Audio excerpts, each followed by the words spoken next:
Hello, everyone. Welcome to another episode of Let's Chat Reality. I'm Michael, And I'm Molly. and we are here today to talk about another episode of Survivor 48, episode 11. And we have a very special guest here with us today to talk about it with us. From Deal or No Deal Island, season 2. He was not a direct member of the Family Alliance, but he is now a member of our Let's Chat Reality family, Phillip Solomon. Phillip, how are you?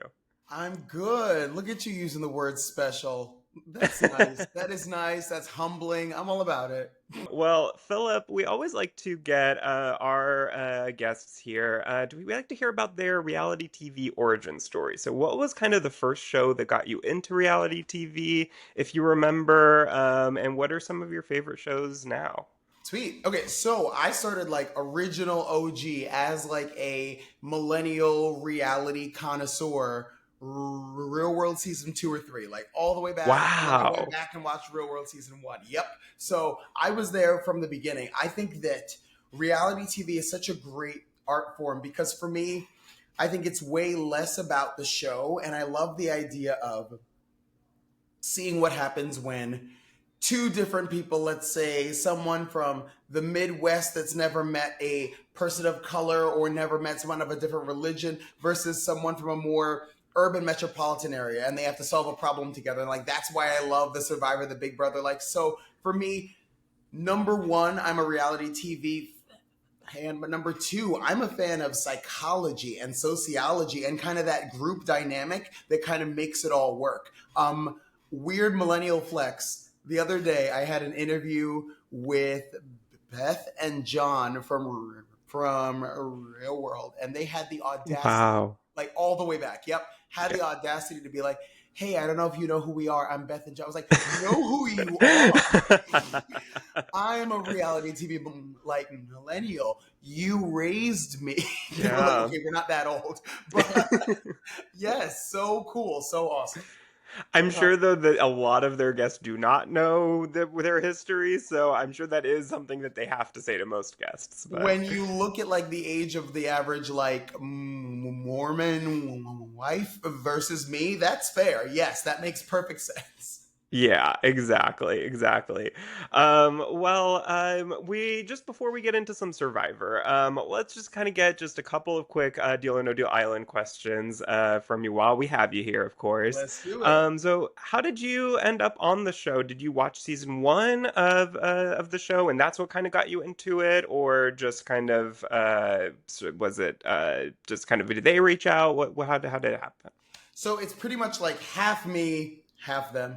I had been in the casting process for The Real World, The Circle, Amazing Race, $1 Million Secret, all within the past like few years. And it was always very much like always a bridesmaid, never a bride situation. So I stopped applying. And then I got a message on Instagram from like a friend of a casting director friend that was like, "Hey, have you considered Deal or No Deal Island?" And I was like, "That sounds insane." And I have not watched a single episode. So they recruited me. I will also squash this right now. You cannot get recruited to be on a reality show. You can get recruited to audition to be on a reality show. I still have to go through every round of auditions. They just gave me like a screener phone call after looking at my social media to then put me into the process with everyone else. So I still have to do all the rounds, all the Zooms, all the applications, the psych test, the physical. I still have to do all those things.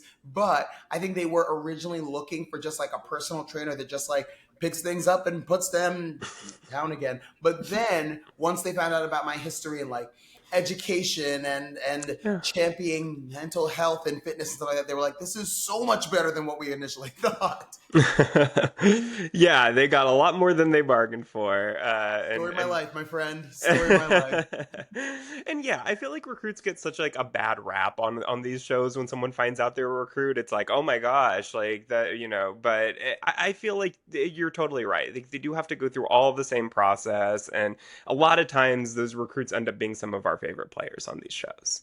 I went back like after the process was over and I spoke to my casting producer and I was like, "So listen, if this were a job I would want to get into, which I totally would," I was like, how many people do you find on like Instagram or social, whatever else? And then how many of them actually make it through? He was like, to be honest with you, I probably find 10, 15, 20 a day. Maybe one or two of them has the personality and energy that their social media has. He's like, so every Oh, so often you do get lucky, but it's Instagram. It's very easy to curate an image. And then when you're on the spot and someone's like, tell me about yourself, and you're like, I don't know where to begin. And you're like, no, no, no, you need to go. You need to be ready to go. So it's one of those where Instagram will give you a good snapshot.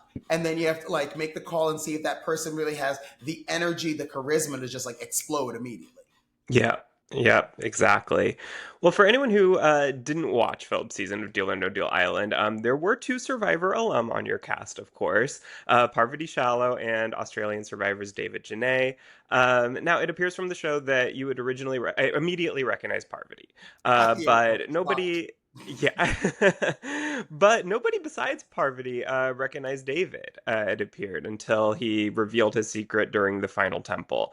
So what was your reaction to hearing that news about David, and would it have changed your strategy at all if you had known? There was a deleted scene that has since been released on Instagram where like I called David out probably like 75% of the way through it. I was like, dude, you've been on something. And he's like, what do you mean? And I'm like, just when you watch him act in front of the camera, he knows the angles. He like it's so for someone on the outside, it's very fish out of water to get like hooked up to a microphone and there's cameras following you around and you're always kind of looking around because you don't really know like what to do or whatever. He didn't have that weird learning curve that we all had. And I was like, you've been Interesting. on something. And there's actually a clip. It's on my Instagram grid and his. I want to say he made me a Okay. collaborator with it because he did say that that I was like, dude, you've been on something. And he's like, what do you mean? I was like Australia, like, and also you're looking at him, the long hair. I said it on the show. He looks like if you took your wife to a yoga retreat, he's sleeping with your wife, like it's done. And so, like, in looking at him, I'm like Australian Survivor or something. And he's like, is that even a show, mate? And I was like, I don't know. I don't watch Australian TV, but still. And he was like, that would be a good show, right? And I was like, that'd be an amazing show. He like led me right into it. But I will say, when I did find out who he was, I thought it would make me dislike him and feel resentment towards him. And then I got even more respect for him because Parvati, Dr. Will, the big heavy hitters, they walked into the game with us knowing who they were. So they had a certain amount of clout and respect built into what they said. So their words kind of meant more, their influence meant more. And for him, David had that clout and had that respect and influence without anyone actually knowing who he was. And I think that that takes skill. It's like if you really watch it back, it was eating away at him like if you were throwing a surprise party for your best friend and you knew about it and they didn't, and you had to hang out with them for like 3 weeks straight. And so it was hard for him to really be like, I think you're supposed to do this, but I'm not really sure. Like you can really see him like restraining himself. And so his ability to restrain himself and then come clean with us at the end, I thought it was a respectable game. It was a hard game. He played the path of least resistance, but he killed it. Yeah, 100%. Well, of course, keeping on David, the biggest moment of the season, of course, when he won nearly $6 million in the finale. What went through your mind while you were sitting there watching him continuously just say no deal over and over and over again? And at what point do you think you would have taken the Stop playing. The thing that was going through my head was stop playing, dude. This is insane. Here's what you guys did not see as viewers. That Deal or No Deal game started around 8:30 p.m. and ended around 1 a.m. Like it deal? went all the way through. Like it was when I say Oh hours. So my there was like God. almost a full reunion. Screaming, yelling, crying. They had to cut all of it out because they had to show his entire game. It's not like you can edit things around because in the kind of game that we play on Deal or No Deal Island, if you as a viewer are seeing 12 briefcases, and then the next shot you see 8. In your head you're Right. like, so what happened? So you have to show every round that he plays. So even if you look at the episode breakdown versus season 1, Jordan's game in season 1 was only like the final 10-15 minutes of the episode. But Yeah. because David played so many rounds, they had to move us all over. Our double elimination got split. Like, it changed the entire season because we then Sure. had to take an entire hour at the end and just play his game. So like there was a full reunion. It was really the first time we had all seen each other since like the pier, the briefcases, the fighting, the yelling, the argument. People are comparing the notes after they left the game. So things got heated very fast, and thank God none of that video footage, it seems, will ever see the light of day. But just so you guys know, there was a whole other show that was happening. Oh my God, put it on Peacock. What are we Right? doing? I know. They do like the extended reunions on Bravo on Peacock. Like they could just do the extended Dondi finale on Oh, Peacock. it was Bravo worthy, and Joe was Yeah. Andy Cohen, and I was sitting right next to him. I was in it. Oh my God. I hope I guess it's probably at this point not gonna see the light of day, it seems like, but gosh, I wish it would. I will tell you that 80% of it cannot be aired on network television. If we were a Peacock show, you would have seen a whole Yeah. different 12 episodes. I'll say that. Ooh, okay. Interesting. What has life been like for you since the show has ended, Philip? Who are you still in contact with from the season? What has it been like just kind of being around since the show has aired? I talked to almost everybody from the show. As far as real life afterwards, I've said this before and I will say it again. Once you're on a reality show, you have an option here. Are you going to treat it as an experience or a platform? So many of my amazing friends and cast members have just been like, it was an experience. I went there. It was cool. It was awesome. I'll remember it for the rest of my whole life. Cool, great, respectable. Love that. But I decided that it was going to be a platform. And so I've used that platform to do interviews for Muscle and Fitness and GQ and Vogue and so many other things. And my Instagram DMs are blowing up with just like, it turns out my big demographic, I was like, yo, you're going to come onto this show and be like the hot guy. And America was like, no. But the thing is, my demographic, the moms, and the kids. And so I've been killing it with like middle schoolers and their moms. And you know what? Love that. I'll take that. I will take that because that was truly my demographic before the show, and it's still my demographic after the show. So I'm good. And that's like the least toxic fan base I could possibly think of. Literally, yeah, of course. All right. Well, let's get into some Survivor 48 then. Philip, what are your overall thoughts on the season so far as we kind of near the end? Oh, Loaded question, think- maybe. I think that for this season specifically, I don't think it's the cast members' fault, but because we got so many good, explosive moments right off the bat, you can't maintain that momentum throughout an entire season. You just can't. And because our big personalities of, say, Thomas, I've met now Steph, Bianca, like I've met some big personalities that we got rid of early on. Yeah. That like we missed out on some really big people that I wish America got to know as well as I have gotten to know. This last group here, personalities equally as big, equally as good. But I think the problem we're running into is we want them to mesh well, but this group almost meshes too well, where they're like, why rock the boat when we don't have to? And there isn't someone like a Tom. Like we're getting glimmers of it from Kyle and Camilla, like glimmers. It comes in and then we're like, and then they're like, nah, and we're like, oh. So like but as a whole, I can't say that I would play the game differently because the people that could make the moves aren't really in a dangerous position yet. And so because no one has really gone after them, it's hard to say this is the time to make the move. But as a viewer, this is the time to make the move. Yeah, I've been saying, and I assume you're a Big Brother fan. Always. Maybe not. Maybe not. Okay, yeah, I figured. But I would say this reminds me so much of Big Brother 22 in a lot of ways, where it's like there is just this like big alliance of all the really physical people, and everyone. The cast itself from the at the start was so great on both of these seasons, and then all of like the really big personalities kept going out one by one by one, and then you're left with kind of these people who are playing a really good game, like at the end of the day, but it's just a frustrating game to watch when the people on the outside just aren't able to really get it together.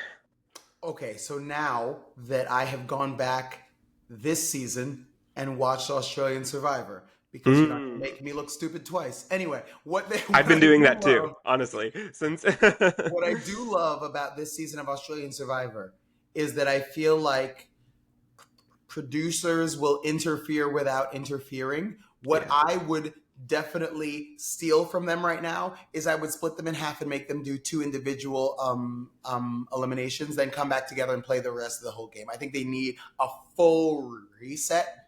And two people have to go home, split it in half. It doesn't matter how they randomly decide who's on what half. It doesn't matter. But I'd love to see, even if it really took place like a week ago or two, that split in half would have really come in handy right around now. Because they did do that, but it was too early when they were able to get out two people that, yeah, weren't the Well, one of the problem. things that I saw in Australia is they do it more than once, which like I wasn't Yeah. aware of. That I'm like, that's kind of cool because they, even when they voted people out, they voted people over to the other tribe. So like by the time they actually Right, right. merged, they knew each other, and I was like, okay, cool. Now there's a real game happening here, and it's Yeah. seeming right now we're kind of at like a hold, a stall. That I'm like, if we could just split this entire group in half and have two different votes and come back together, it would be an even playing field, and anyone could still do well here. Yeah, for sure. Molly, we talked about most episodes week to week, but I feel like we haven't like really talked about like the season as a whole necessarily now that we're at the end. So Molly, what are your thoughts on the season kind of as a whole? Yeah, I echo everything Phillip says. Well, just with getting the personalities out in the beginning that we would love to see throughout the season. I think that definitely put a damper on some of these episodes lately, as we aren't really seeing any of those big moves actually happen. Like throughout the episode, you're like, oh my gosh, maybe, and then no. So I feel like this actual merge part of the season, we haven't seen as great of episodes as were seeing prior to the merge. So I don't know. I'm hoping we get more excitement in the next, we only have two episodes left. But which is It's also crazy crazy. to think Yeah. about. Yeah. But overall, I love Survivor, even it's not the best season as a whole, it's still a good season. Exactly, exactly. Well, let's kind of get into the start of the episode then. Coming back from Tribal after Star was voted out, Mary pitches a plan to Camilla that if they are looking to take a shot at Joe and Eva, they should keep her around for that and do that now rather than getting rid of her first. So that if they can't get them out back to back, Mary's still there as a backup option. They don't have to start looking at each other yet. She also pitches this plan to Mitch, and they both seem to be receptive to it, realizing that a move needs to be made, but obviously, things are still kind of in flux. Now, this is kind of to me what's kind of most frustrating is that it doesn't even feel like I could almost understand it if like Joe and Eva were like twisting their minds so much that they didn't realize that they were as big of a threat as they are, but it feels like everyone sees it. And that's almost what's more frustrating is that it's like they see the move that needs to be made, but they're just not willing to pull the trigger because they feel like they can't trust each other enough to be able to pull it together. So, Molly, do you think that this was a good pitch from Mary? Do you think this is a direction they should have gone? Yeah, I think Mary's pitch made sense. Obviously, she knew she was at the bottom, and she's doing anything she can really to want to get people to want her to stay. But at the end of the day, obviously, we know they were just not going to want to flip. But I think that it would have been really smart for them to do this and try to get out a really strong competitor who can win a lot of the immunities and who has a really strong alliance behind their back already. That the people on the bottom, like Mary and Mitch, and like they could, and also Camilla as well, because Camilla's not as strong in that alliance. So I think like they obviously could have done something here, but it just didn't end up happening. Yeah. Philip, what do you think? I have to put on my Deal or No Deal island hat for a minute because everyone's Yeah. like, why?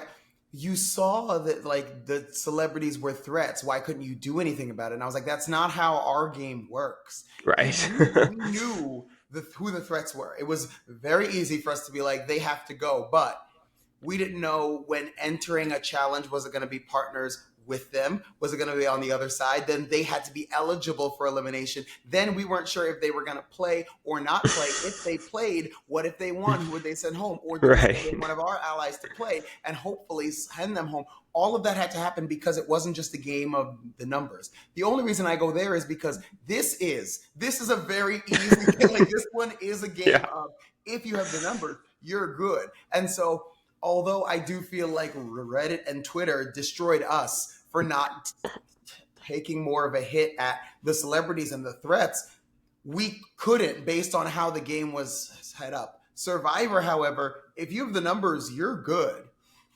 Yeah, exactly. It's such two like apples and oranges that you're trying to compare if you're trying to say like that. Yeah, that two very different games. But yes, no, I agree. I think yeah, it's frustrating that it's like I feel like they talk so much, or at least I think Mitch had a confessional on last week maybe, where he was like, I can't trust Star enough to be able to make this move with her. And I'm like, you don't have to trust someone the entire season in order to make a move with them this week.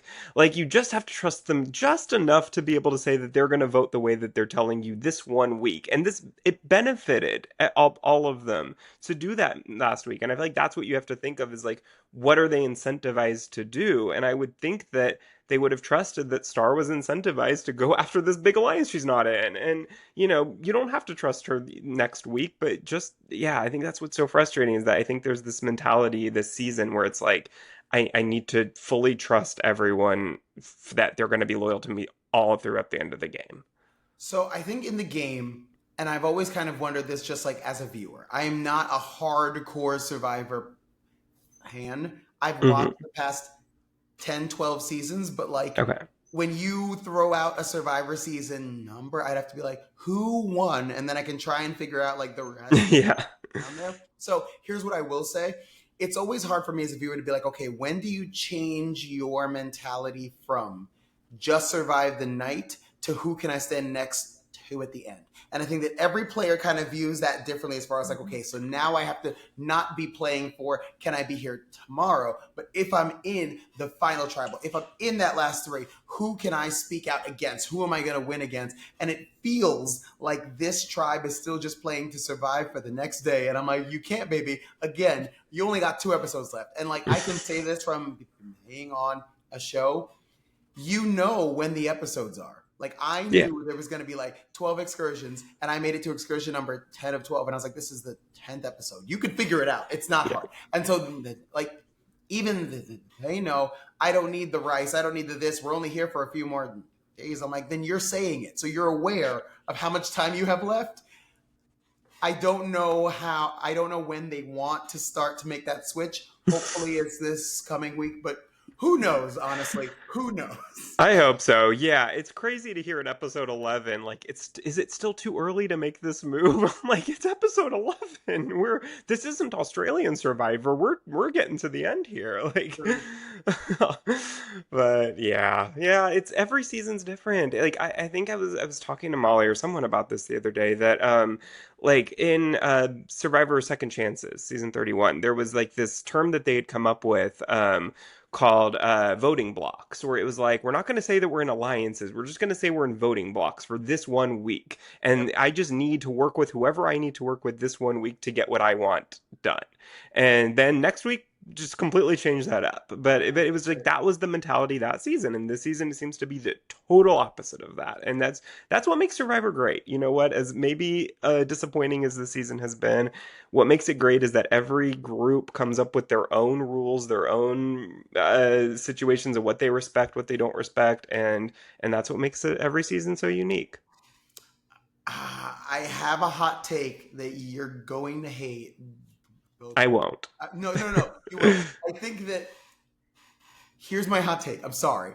I think that at this point, and it's also happening on Drag Race, the contestants are such good studies of the show and the game. It's almost like they're playing a caricature of the game instead of the Mm. actual game. Like they're basing all their moves on this one from season one. That I was like if I were on that island, I'd be like, what are you talking about? Like it seems like there's a lack of just being present.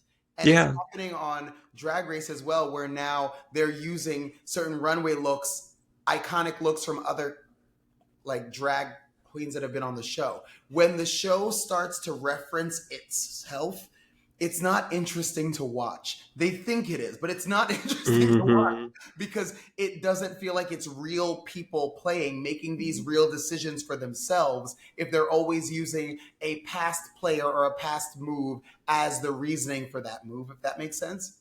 That makes total sense. Yeah. I think I would have a hard time doing that at this point, to be honest. And I know that you're right, but I know that I would also, like, just as such a big fan, like, that would be so hard for me not to do. But no, I think you're totally right. I think we see that on all sorts of different shows, on Housewives, on everything, where it's like once you get like once this show has been on for a certain time, like you're not going to be able to find someone probably who's either not watched it or isn't watching it in preparation for being on it, and then just has all that in their mind. So no, I think that's a very good point. Well, Joe then explains in his confessional that he wants to go to Final Four with his alliance of Kyle, Cheyenne, and Eva because he wants to win against the toughest opponents. But Kyle is struggling with his decision because he knows that Joe has been in control of the game but doesn't want to hurt anyone. He knows that no matter what direction he decides to go in, he's going to hurt either Camilla or Joe and Eva. Now, Philip, as someone who's obviously played on a similar show, was it harder than you thought it would be to on Dondi to plot against people who you form these emotional connections with? Yeah. And like for me, I always look for the biggest personality in the room, the loudest voice in the room, and that's who I hang out with. I think that like there are people that those personalities scare them. And in looking back on it after the experience, I was like, who were your three like closest friends on the island? And I was like, Parvati, David, and Dr. Will. That probably says a lot about me as a person, honestly. That I was like, wait, who are you? You're obnoxious. Come hang out with me. And so I think that you do get to the point, and like it was weird because if you watch my show back, Parvati, David, and I were three big physical threats that we did not go after one another until absolutely necessary. There was no Yeah. reason that the three of us made it as long as we did, but we just kind of had like a mutual respect for our like overall athleticism and overall like threatening mentality. And so we just kind of didn't go after each other until we absolutely had to. And I think that there are emotions that get mixed up in this. And even when David took me out, spoiler alert. Anyway, when David took me out, I think that like that was hard for him as a person. That wasn't hard for Yeah. him as a player. But the issue is sometimes it's hard for him to separate the two. And I think Australian Survivor set him up as this big like villain. And Deal or No Deal Island, because no one knew who he was, he got to actually be himself and start again. So if you get to watch him on our show, he exhibits far more empathy and compassion than he ever did in Australia. And I think that's where things get a little muddy, a little murky. That's kind of where Harvey and I kind of did not see eye to eye because we were mixing human emotions and friendships with the game. And so you do get to a point where you're like, I need to get rid of them, but I don't want to. I want to hang out with them all day and then not vote them out at night. Yeah, yeah, that's so interesting. That it's I think it's you watch it and you just think of them as kind of these chess pieces, but when you're really in it and you get to know these people on a personal level and spend 24/7 with them for days and days and days, by the end, I'm sure it does get so much harder than it seems it Literally, really will. day one is like, who are you? Where are Right. you from? What do you do for work? By day three, you're like, and then this time in elementary school, you just go, you just start to share because you run out of stuff to talk about. And so you just get deeper and deeper so fast. Like you don't realize it, but without the internet, your cell phone, electricity, you're just hanging out for 24 hours a day Yeah. and you're sleeping 2 feet away from strangers. And so you're having these like talks all day and all night. You get so close to these people so fast. Yeah, I mean, yeah, I'm sure. Molly, do you think that Kyle, we see what direction he obviously decided to go in this week, but do you think that this vote this week means that he has made his decision, or do you think that he will still really prioritize his relationship with Camilla and potentially still decide to try to go to the end with her versus Joe and Eva and Cheyenne? Yeah, I do think he's gonna stay closest with Camilla here, and not turn on her. So I'm hoping that we see something happen this week with him and turning on either Joe or Eva, because obviously it's gonna stir up something, but we want that. And I hope that he does make that move, but obviously we didn't see that yet. So fingers crossed it happens. Yeah, I still think there's a chance that he could really try to still at least make like Final Four with like maybe him, Camilla, Joe, and Eva. Like I could see that kind of being his overall goal here somehow to make that happen. I don't know why I just have this vision that Kyle and Camilla are going to end up in fire making together at Final Four. I don't know why.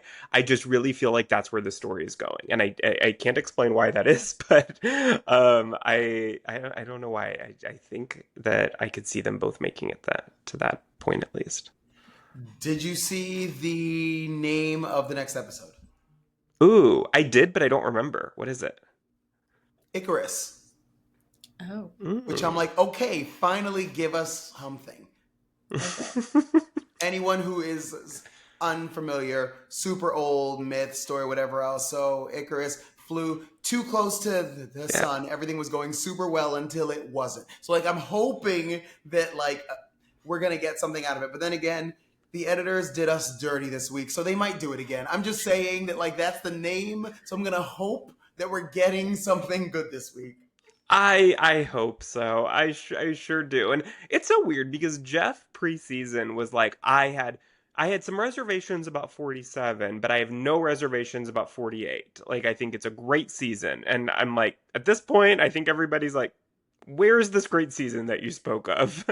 Like does that mean that something happens huge happens here and like somehow that this strong five is toppled over and we get someone outside of it as the winner? Like I mean, I feel like it's the only way that I could explain him saying that. No, he has no reservations because A strong guy wins. Applebee's doesn't take reservations. Want to know why? Nobody wants to be there. And so he said, no reservations. It doesn't matter. It doesn't matter. It doesn't matter. We're good. No reservations. It's open. You could just like swing in or not, whatever. Like it's just, whenever he hates a season, we love it. And when he I says, no, know. this is it, we're like, when? When is it? Is the it in the room with us now? Because we don't see Yeah. Yeah, because like, how could you have 47 was like one of my favorite seasons, I think. Like, it. I'm like, how did you have reservations about this? Like, after the Operation Italy episode, like, how could you possibly have had reservations about that season? But I don't know. We'll have to wait and see, I guess, what happens here. I sure hope that you're right. I hope that this Icarus means something here. Hopefully. But Eva confronts Mary then about eating the last coconut on the beach. We get coconut etiquette, which is, for anyone who doesn't know, a fun callback to banana etiquette from Heroes versus Villains, I believe. That was the name of the episode this week. So that was kind of fun that I noticed after watching. But Mary says she ate it because it's been 8 days since she's eaten anything. She knows she's not getting picked for a reward, so she's just gonna go for it, which I appreciate. You know what? Go for it, Mary. But this upsets everyone else who wanted to save it for the remaining days that they have there. Molly, do you think that this was a mistake by Mary to do this? Do you think this potentially made people's minds up who were going back and forth here? Did this make a difference at all? Or is everyone overreacting? Well, I think anytime it comes to food and hunger, it's always going to make people react in a strong way. So, because also with such limited resources that they have, like if they're hungry and then they see a coconut being eaten by someone you don't like, that's going to even heighten that. So I don't think it was overreacting. I think everyone just at this point hungry and wanting to eat, and they wanted this coconut. So they wanted it to be able to stay longer on the island, but Mary was like, "Never, no, I'm not going to go on a reward. Like, I'm just going to eat this now." So I mean, she was right. She wasn't going to get picked for a reward, but like she doesn't really need to bring it up in that kind of way. Also, like I think she could have gone about it in a little bit more subtle, probably, and not gotten as much hate for it. But yeah, it made for a funny segment in the episode, though. Um, Definitely. Here's my question. It's only because you guys know the show so much better than I do. Just as someone that's been watching for the past 10 years or so, pretty consistently, but not really so much before then. Yeah. This is a lot of reward challenges involving snacks, right? Like they didn't all used to be food, wasn't it? Like spa treatments or like a call home. Like there were other Yeah. options, right? And now I feel like now we have a challenge for food and a challenge for immunity, and that's the format that we're just doing back and forth every episode. Definitely. I think that if my memory serves, which my sometimes I don't have the best memory in the world, but yeah, I think we used to get like go to another island and like Yeah, like see, we got this things. performance or like well, because they used to be also like much more directly related to the culture of the island they were in, and now everything's on Fiji, so I think that they can't do that type of stuff as much, so now they're just kind of like doing a lot of the same types of things. Like sometimes we'll get to the what is it? The not the temple where good things happen. The sanctuary. No. Sanctuary. The sanctuary, Yeah, is yeah, it that? Okay, yeah. yeah. Sorry, I don't know why I'm blanking right now. But yeah, like if that's kind of the only like other location that we ever get, it seems like, other than just going back to your beach. I feel like it should have been like the hot showers and the shampoo and conditioner. Like I feel like there Hmm. were other options that I had been seeing throughout the years where like no wonder people are not complaining that much about like hunger. They literally get a reward every day, like almost Yeah. every other day. So like it really does change the game. And so with that said, with Harry being like, if I'm leaving anyway, I'm gonna eat. I hate it as one of them, but I love it as a viewer. You know. Yeah. And I'm sorry for Eva to be the one that's talking about that. She's been on every reward. Like, has zero single reward that Eva has not been on. I think she's certainly been on the last three for sure, and I think maybe more than that. I want to say she's But been on everyone. I think I read online she's been on everyone. that's Like that's insane to wild. me. That's wild.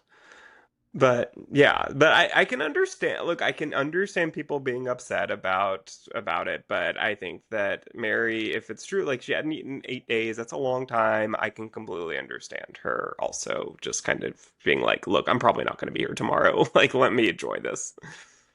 Okay, I have a question for you two. Yes. Don't hate me.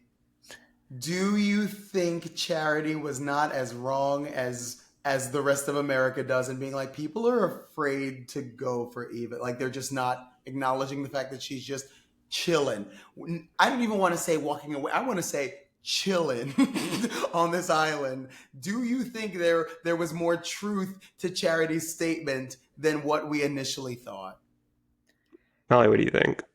I think so. I feel like I mean, there's obviously things we don't also see, like in editing and everything like that. So whenever you hear when some contestants say that, you're like, well, maybe not, maybe this is true. And so obviously, like looking back on it now, you're like, okay, yeah, that this is true.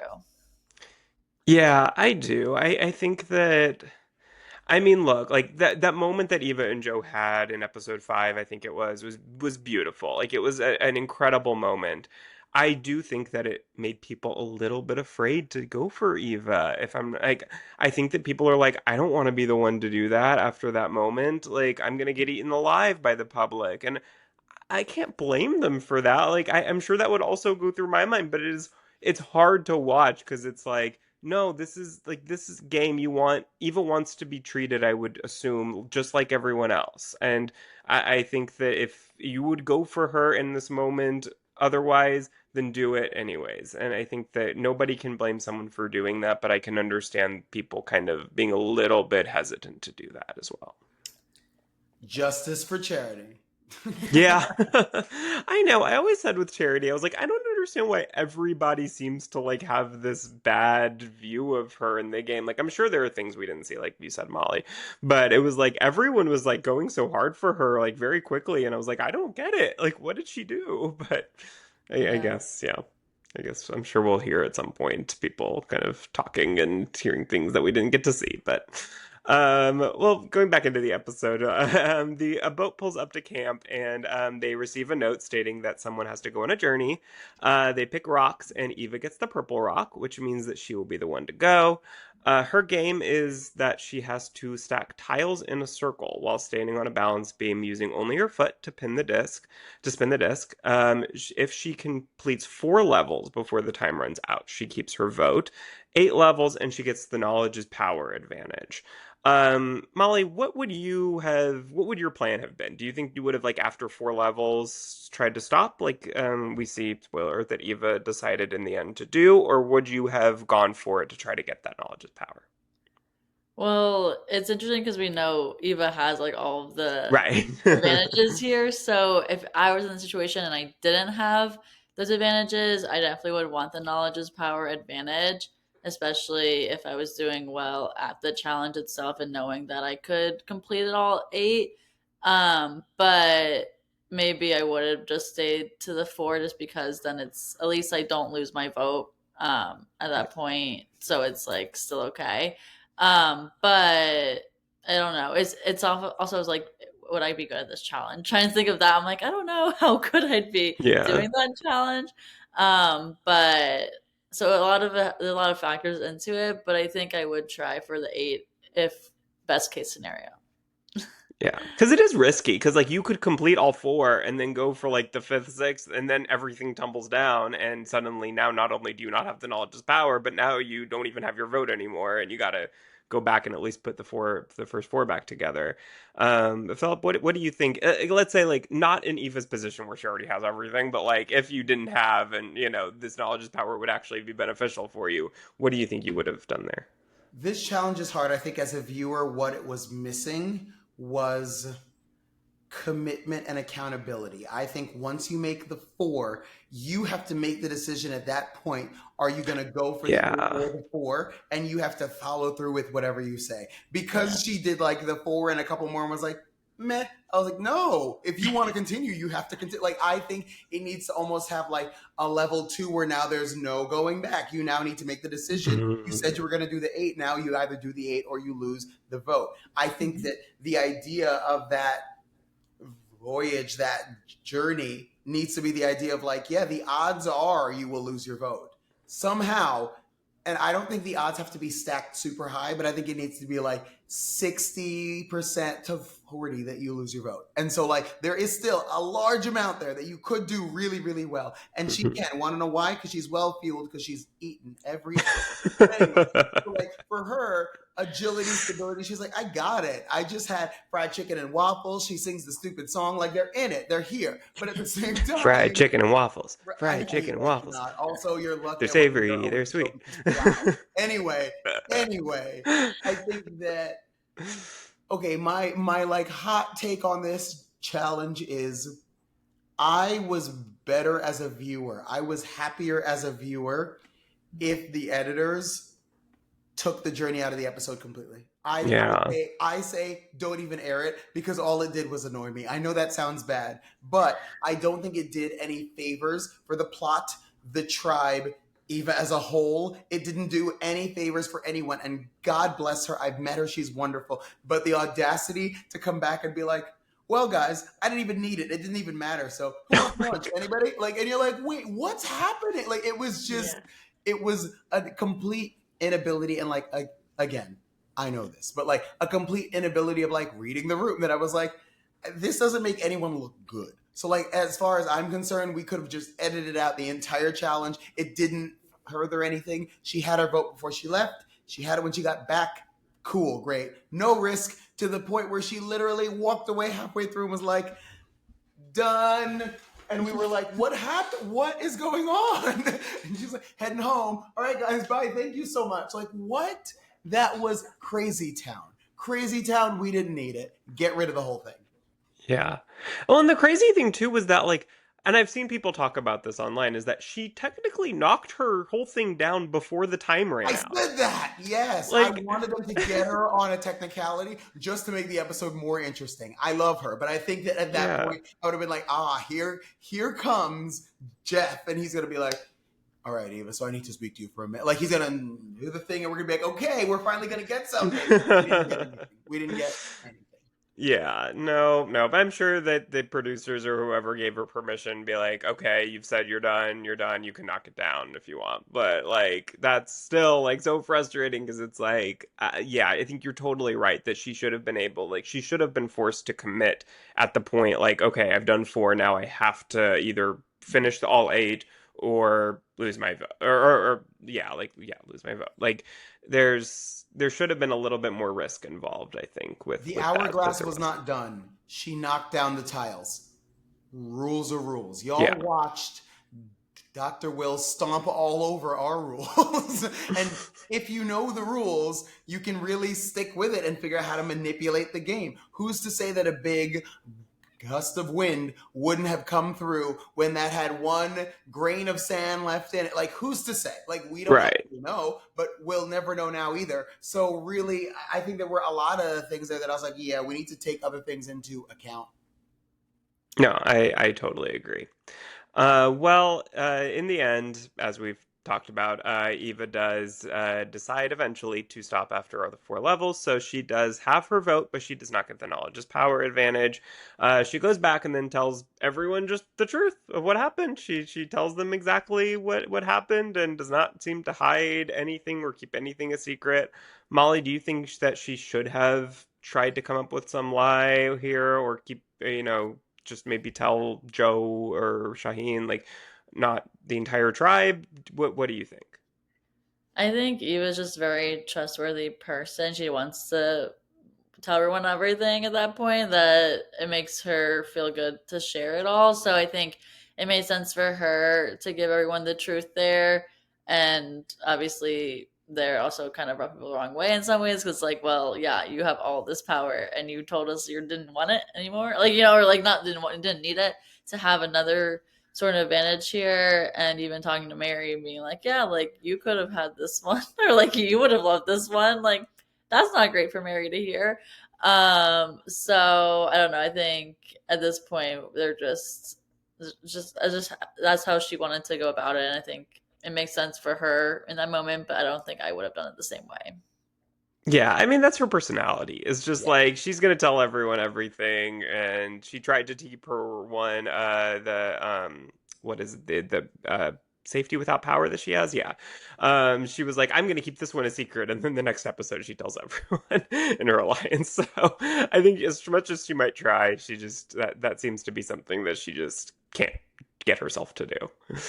The way that it was presented to us initially is like that was going to be her Achilles heel. I feel like they planted the seeds. They did all the good stuff, episode 1 through 3, of being like, I have an inability to tell when people are lying. I can't really read certain Hmm. situations well. I don't really know how to. And I was like, that's going to be her ultimate demise in the game because it makes no sense that she would just be able to be like athletic and true and honest and successful because we've never seen that happen before. But now we know why we've never seen that happen before. It's boring. Like, honestly, like, I'm not saying that she doesn't deserve to go to the end, but her speech is going to be very much I didn't play much of a game at all. I was really good at challenges. That was it. I was just really good. Yeah. And I ate a lot. And so I was always pretty well fueled. And so as a whole, I did well. And I'm like, oh, I mean, I can't not give her my vote over that because she didn't have to do anything else. So like, okay. Yeah, I feel like her big thing, if she does make Final Three, is going to be I aligned myself with Joe. I found the right person that I trusted 100% in the game, and I tied myself to him, and we ran the game together. Like, I feel like that's going to be her big thing, and I don't think that that's necessarily something that normally a jury respects, that being kind of your big move in the game. But who knows with this season, with this jury, I don't know what they're gonna respect. I feel like they're gonna just respect somebody who played a loyal and honest game more than anything else. Like, and that's gonna be an interesting jury because it's so different than anything that we've seen in the recent past.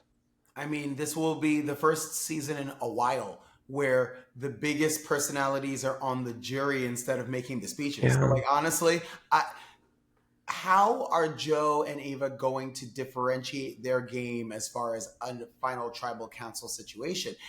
Unless something real big happens right now. But let's just say, end of this week, Eva uses her idol and gives her other safety to. Sorry, she gets. She uses one of her powers to leave the vote completely and keeps Joe's safe too. So they both make it there. Cool, great.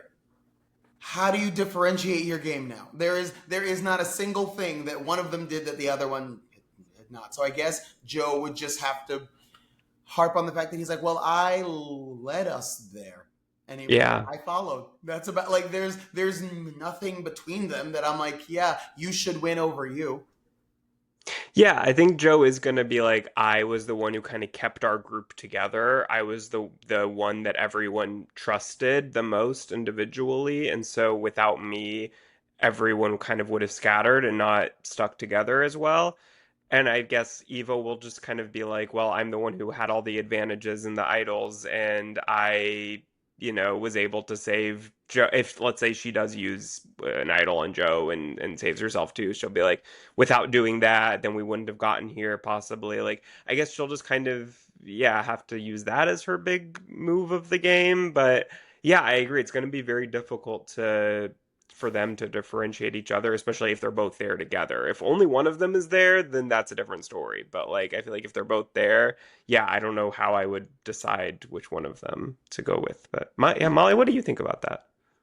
Yeah, no, that is really interesting because there really isn't much differentiation there because of how they played the game. So I don't know. That would be difficult for them to give their cases there. Yeah. Yeah, we'll see what happens in the next couple votes here, because maybe some one of them will do something to differentiate, but We're gonna kind of doubt hope.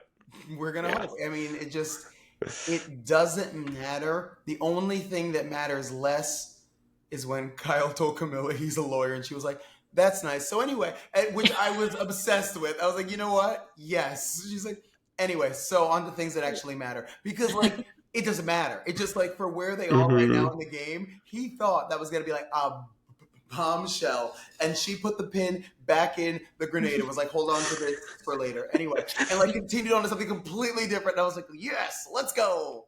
It reminded Yes. me so much of last season when Sue at the final tribal was like, "Guys, I was lying about my age. I am like 10 years older than I said I was." And everyone's like, "Yeah, we knew." Because you have eyes and ears and senses, so that makes sense. Yeah.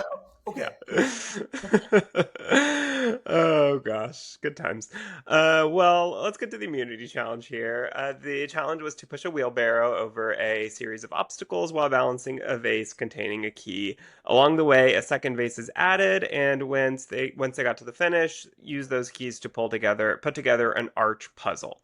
Now I have to say, like this challenge, I was like, okay, whatever, it's the same as always. I laughed out loud a couple of times during this challenge. Like when Hilariously bad. Joe, Hilariously bad. oh my God, that was, what was it? Something fun blindside, or Got But fun got, betrayal, and got like from betrayal. here's the thing: as a former middle school educator for 12 Mm. years, nothing made me happier as a teacher when my kids would raise their hand and be so wrong and so strong, and you're like, "No, baby, that's not it. That's not the answer." But like confidently wrong, like hard. And he was like, "Got it. Got fun betrayal." And we were like, "Wait, what?" That's not even how you spell betrayal. Like there were so many things to pick apart that I was like, where to begin? What do you mean got fun betrayal? That's not a thing that anyone has ever said out loud in English. So like I can't help you. Especially this season. Also that. And then ironically, the I love the fact that they left that in because the editors were looking at us at the end like got fun betrayal, and I was like, no, no, there's No, no we don't. betrayal happening. This entire hour and a half, no Yeah. fun betrayal happened. Yeah, got milk? Yes, this season. Got Always. betrayal? No. Nope. Well, we had also, this was for reward, or like we said, it was another food reward: sushi, chicken teriyaki, noodles, iced tea, and chocolate cake, which honestly sounds great to me. And I'm not even starving on an island. But it does first appear that Joe won. and then he had one piece, the very first piece, flipped the wrong way to the wrong colored side. So he ends up losing, and Camilla, who was right behind him, ends up winning immunity there. Now, this to me was like, we have an opportunity. Joe and Eva are both vulnerable. Let's do something with it. Molly, do you think in that moment that that something's gonna happen here? Yeah, no, that ending was actually crazy because then Joe did get figure out the right word because of him hearing from what Kyle had put up, but then Kyle had one letter mixed up in his as well that was on the wrong Mm. side or on the other side, which I was so sad for that. I was like, oh, Kyle, you're so close. But I'm glad Camilla ended up with this win here, and I definitely thought we had a chance. I was like, wow, okay, Joe didn't win immunity. Someone can actually make a big move, and then they didn't. So Yeah. it didn't happen. But I hopefully don't. next week, as we keep saying, but we'll see. Okay, I like need to rewind us a little bit just to like Okay. keep it all in perspective. Yeah. Joe had, they're still not realizing how much of a threat Joe is when mathematically, let's just run the numbers. He completed the challenge twice in the time that poor Mother Mary was trying to get the vases over the freaking thing. Like literally, Oh, poor he Mary. completed it twice to the point where he got the wrong answer. All the blocks went down. Then he rebuilt it, got the right ones. And then the only reason he didn't win was on a technicality. So technically, he completed it twice in the time that some of them still couldn't. In the time that poor Shaheen, that had a head start, couldn't do it once. I don't think they're realizing that. That I'm like, but if you like look at like the math, he went around them in circles, and yet we're still not taking this man out. And he completed that challenge two times. That's crazy. Yeah, I didn't even think about that, but that's very, very true. That the hard part of it is just completing it. Like, yes, he had the wrong word, but like just physically he was able to do that so many times that if he had had the right word from the start, he would have gotten there so much faster than anyone else. So Yeah. yeah, I mean, he's such a huge threat, and it's just bonkers to me that like they know it, they see it, they've said it out loud, but they just can't pull that trigger. Yeah. Well, Camilla chooses Mitch and Eva to go on the reward with her. Molly, what did you think of those picks? I feel like I was just kind of surprised. Mitch made sense to me. Sure, he hasn't eaten. He wants to eat. Eva, that choice. I mean, she did explain it, but that did surprise me at the moment. Yeah, I wasn't surprised to hear her pick Mitch, but I was surprised about Eva as well. I mean, she didn't want to pick Kyle because she didn't want to expose their duo there, so that makes sense. And I don't know, I guess she could have gone with Joe over Eva, but or Shaheen. Like there's other options there. She wasn't gonna pick Mary, but I think, but it would have been fun if she actually did bring Mary. I think because obviously then Mary would be like, oh, well, actually, I did get out on a reward. But I don't know. I think at this point in the game, it's like you're getting close to the end. You want to bring people you think you can talk strategy with or just keep them comfortable and Yeah. have that aspect there. So I think it made sense overall, though. If I Would were you? Camilla, hot take, and I know that was just making the strong people stronger, I would have brought Joe and Eva with me. Mm. Only because you have to talk. You have to get it together. If she was like, y'all, I'm going to make this real easy on you. I'm bringing them. I'm bringing them with me. We're going away. Get it together. I need you to get it together in the next hour while the three of us are gone. I have immunity, and these two don't suspect a thing.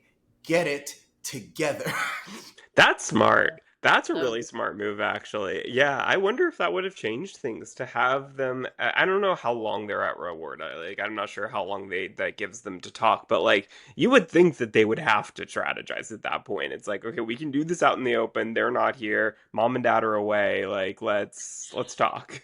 I think even what Kyle was saying before is that like sometimes it's like the small pushes instead of the big moves in the game. Yeah. And so if I've learned anything from competition and reality, it's you can't control everything, but you can make things very easy. People will tend to take the choice that's easier. And so if Hmm. I were Camilla, I'd be like, I'm literally taking them away. Guys, you have no other option but to talk. You could all sit and have a meeting. All of you could. You don't have to look to your right or left and see who's there. I got them with me.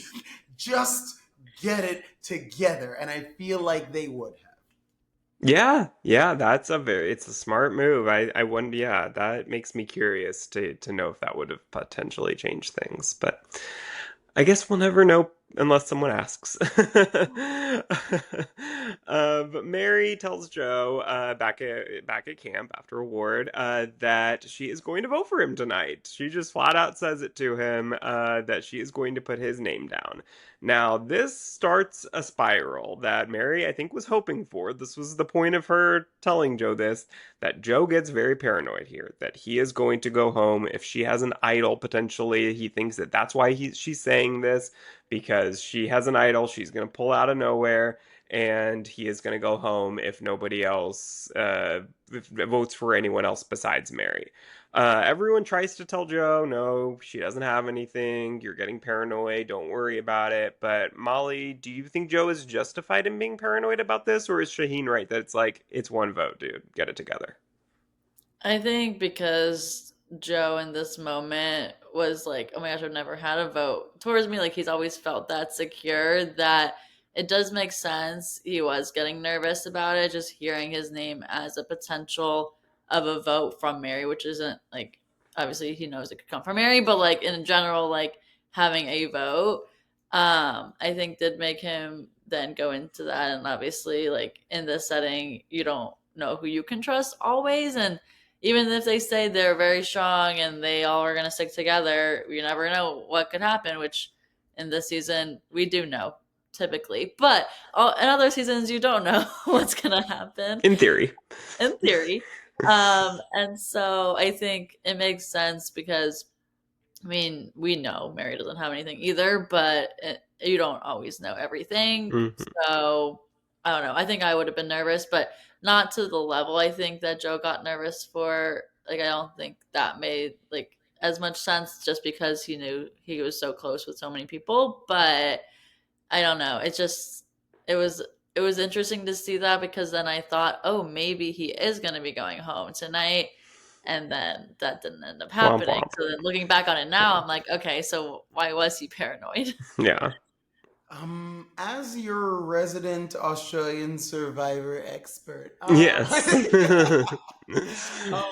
what I do love about the Australian game is that there's always numerous idols at play. Like when I say numerous, I mean like three to Mm. four, which you're like, that's so many. But it does make the game far more interesting. The American version of one idol in, one idol out, because Eva's holding it, you know that there isn't enough. Like there just isn't another one. There just isn't. And so until she gets rid of hers, then we can bring it back in. But in Australia, there were at one point two idols out, three idols out, four idols out when they were still split in two. So like there was a lot more happening. But now because the idol hasn't been used yet, it's just kind of it's all the things that have made this season stall. Because now we're just waiting still with 2 episodes left, just chilling.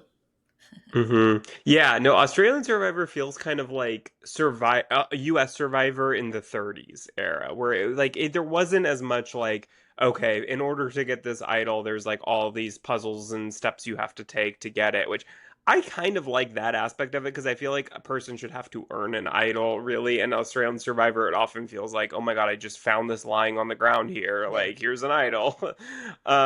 So there is part of that I like, but I agree. It is kind of fun when there's something that always someone can pull out to make things go haywire. And that does kind of add to the chaos of Australian Survivor versus the kind of stillness of the season of US Survivor. Let's go with stillness. I like that. Yep. Yeah. Yeah. Stillness. Let's do it. A nice way of putting it, maybe.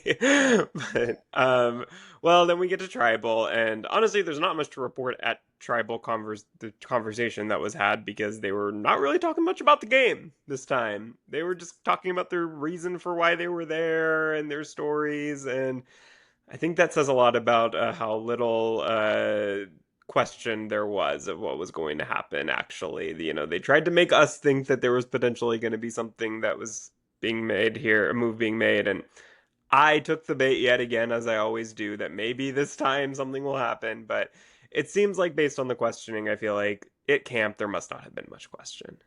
Yeah. Yeah. It was just they didn't want Mary there. Yeah. Yeah, she ate the coconut and that was Yeah. it. Yeah. But she was voted out 6-1. So not a close vote here. But do you think Molly Oh my gosh, yes. The David stand up. Oh my God. An incredible Iconic moment. behavior. Icons only, David. Icon from the jump, from the minute it happened. I screamed, I laughed, I yelled. I was like, who could I text right now? Like I was the reality TV viewer in me was like, yup, give me more of this insanity. I want it. I just need to know what that was like to be there in that moment, like without the music, without the anything, Look like, at Star, who's hysterically oh my trying not to God, I laugh, know. holding her mouth. That's what it was like to be there. But like, I feel like just based on David's personality, he was not doing that to be funny, right? Like, No, no. he was truly doing that as like a sign of like respect for Mary or Mm-hmm. something. Like, and that's oh my God. What a what a human. Again, you guys have been in the game way longer than I have. Has anyone ever done it before? It's hard to say No. 48 seasons in that there are still things where you're like, well, that's new. That's a That's first. new. That's That's a new first. for Yep. sure. Yeah. That wow. Yeah, that was but that was another moment. Like this episode, look, it was predictable, but there were still some really fun moments. And that's what Like I say like it's the equivalent of like Star's music video from a week ago. I was like, you know right. what? Episode was a disaster. Music video, yup. I wanted it all. Like that's Last why week I was think Survivor. Yeah, last week was Survivor the musical with the fried chicken and waffles chant with Stars music video. We got an album coming from last episode, and then this week was just like Survivor the comedy. literally that man stood up like a Calvin Klein ad from 1994. Like, here's what I need you to do in your head. Take that pose, take off the shirt, black and white jeans, backwards hat. I was like, oh, he's giving us Calvin Klein. Like, just stoic, just Yeah. cheekbones for days, just a scowl on scowl. And I was like, yo, what's happening right now? And it's so good watching the rest of them behind him be like, the hell? Like nobody had any idea what Yeah. was happening. Iconic behavior. Yeah, that's a moment that we will not soon forget for sure. But Molly, what are your predictions for next week? Just based on where we are right now, what do you think's gonna happen? Well, I really want Kyle, Mitch, and Camilla to make a move and just overall do something more in the game right now versus just letting Joe, Shaheen, Eva kind of run it. And I mean, I guess Shaheen could be involved in some sort of thing to get Joe out because I think he could be convinced. But for sure, Kyle, Mitch, and Camilla, I think, have the chance here. So I'm hoping that one of them will win immunity, and then I mean Eva's gonna be safe because she has an idol, Yeah, so maybe she'll won't realize. Maybe they'll be able to blindside her and Joe and get out Joe, but we'll have to see. I really just don't know at this point. It's like, are they just too strong of a group to get anyone to flip? But or to get Kyle, Mitch, and Camilla to go against them. But I don't know. We'll have to see. I mean, take a risk. You said is the title, so it hopefully is going to have something happen. yeah, All right. So here's my question for you both. yes, In just looking at the resumes as they are, Mm-hmm. is there someone that you think could give a compelling final tribal speech other than Kyle?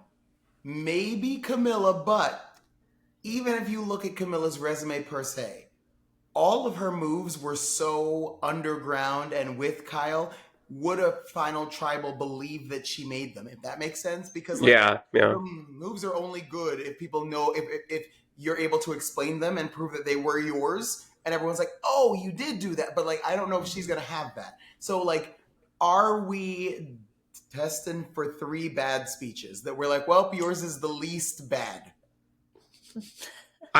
Yeah, I don't think anyone has like a truly great resume yet. And that's the problem, is that the people who are in power aren't doing anything because they're in power, and the people who are out of power aren't doing anything either. And so when you have a season where that's the dynamic, nobody's going to have a great resume. So I think, yeah, it's kind of just who I truly honestly think with this jury, depending on who the last few are, I guess, but I think it's really going to come down to who played the most loyal game, who played the most honest game. And that's going to be what this jury seems to probably respect. And that's why I think that Joe, everyone thinks, oh, Joe's the obvious winner here. But I kind of feel like David is so mad at Joe. And I think that he could poison the jury against Joe to where if somebody else has a similar, like Eva, I think that David's going to really try to get them to vote for Eva. And because they're so similar, I could see everyone kind of going with that, maybe. I don't know. But do you think David has enough clout with that group?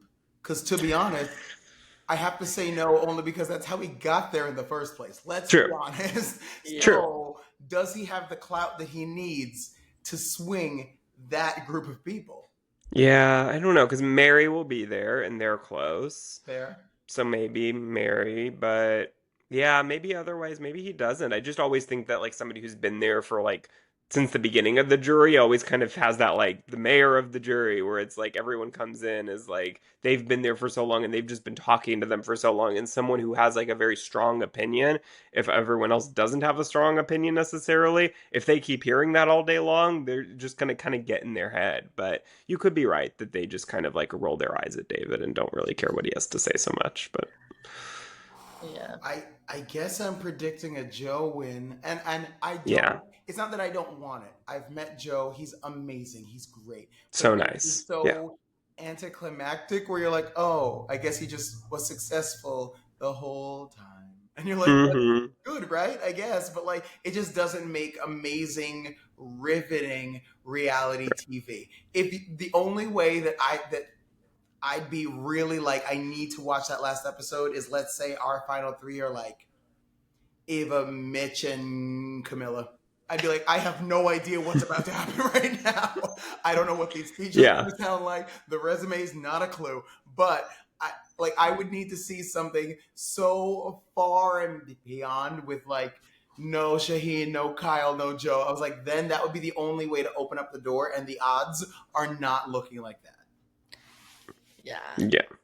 Yeah, no, it would be interesting to have three people who have very played very different games and have come from three to very different kind of positions in the game. So that would be a very interesting final three if that's were to happen. But I don't know that I see that as of right now. But we'll see. Who knows? Who knows? But anyways, I think that's unless we missed anything here, I think that that covers this episode. So Philip, thank you so much for joining us. Where can we find you on social media? Do you have anything to plug? You can normally find me at Costco or on Instagram. So on Instagram, TikTok, P Solomon 12, all O's, PSOLOMON, the number 12, because I'm born in December on New Year's Eve, the worst Ah, birthday ever. The whoa. worst. So I'm New Year's Eve. My mom is Christmas. My brother's St. Patrick's Day. Yeah, so it's like a whole big thing. Anyway, Wow. so in turn, hit me up on social media. I respond, I engage. I'm watching the episodes along with you to the point where it is Mother's Day. So I messaged Mary this morning. I let her know Happy Mother's Day because that woman is everything. Mother Mary. Mother Mary Yes. always. All right. Well, thank you so much, Philip. Again, this was so much fun. And thank you for listening or watching. And be sure to follow us on social media at Let's Chat Reality. And we will be back next week for another episode of Survivor. So happy Mother's Day to everyone. Belated Mother's Day, I guess, by the time this comes out tomorrow. But we will catch you all next week. Bye, everyone. Bye. Bye, everyone.